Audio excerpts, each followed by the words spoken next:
Okay, so what have you heard about Vietnam War? Well, I studied it in college, so what do you want to know? Like how it was Just started? generally. Um, well, I know a lot about it.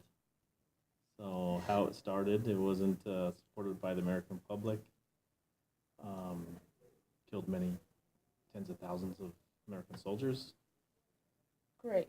Um, have you ever, in my class, my English class, we read a book called Things They Carry by Tim O'Brien. Have you ever heard of it? No. It's about a book and how it's very descriptive and how like they were in the army and how they lived afterwards and how some people had so much PTSD that they either decided to take their own lives because they couldn't deal with Okay. it no more, or it's just really emotional. Like you feel like you're in the book. Or at least to me, I felt like it was really emotional for me and for a lot of people in my class. So do you think, with knowing that, that it was very uptight and very descriptive, do you think a soldier should read it? Do you think it would be a good book for them to read?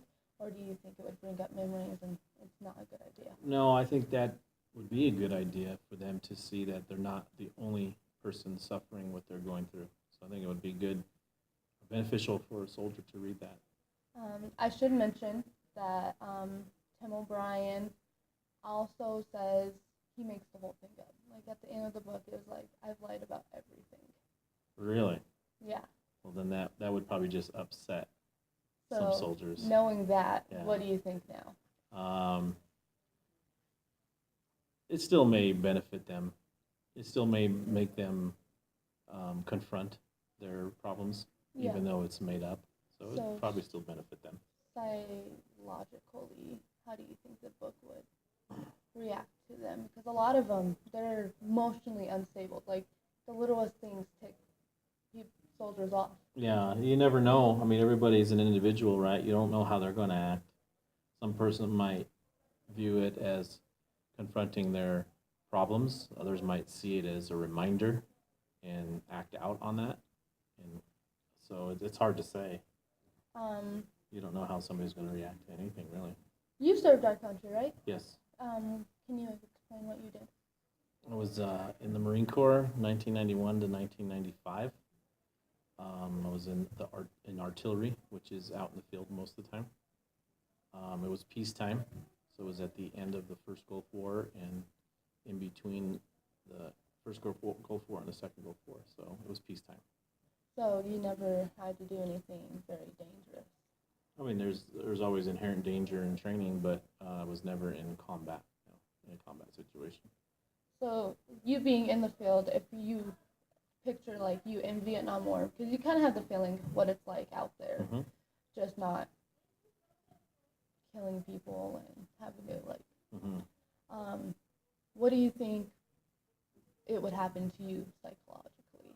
Well, even because I had a family, I had children, and I was married, so I was away from home a lot, and that psychologically takes a toll on a person. Just being away from your family, people that you love and care for, you miss out on a lot, right? And sometimes you beat yourself up that you're there instead of being there watching your child grow up.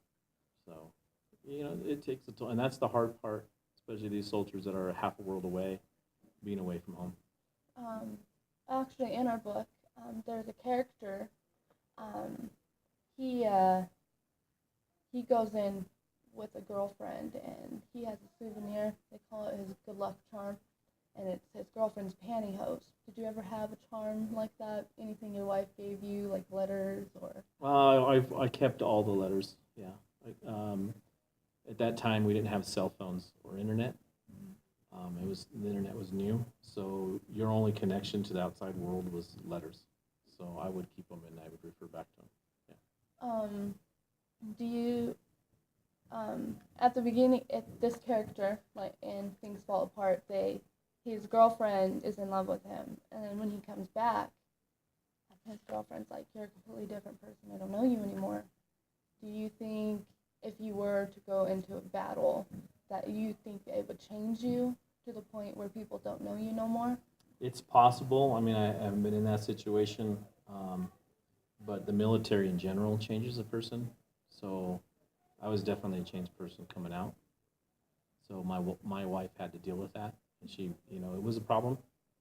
It was hard to get back into the civilian mode and get out of that military bearingness. So I can imagine somebody suffered that, seen combat and seen friends die. That would be a hard transition to snap out of. Absolutely. Okay, well, I think that's it for me. Thank you for doing this interview with me. No problem.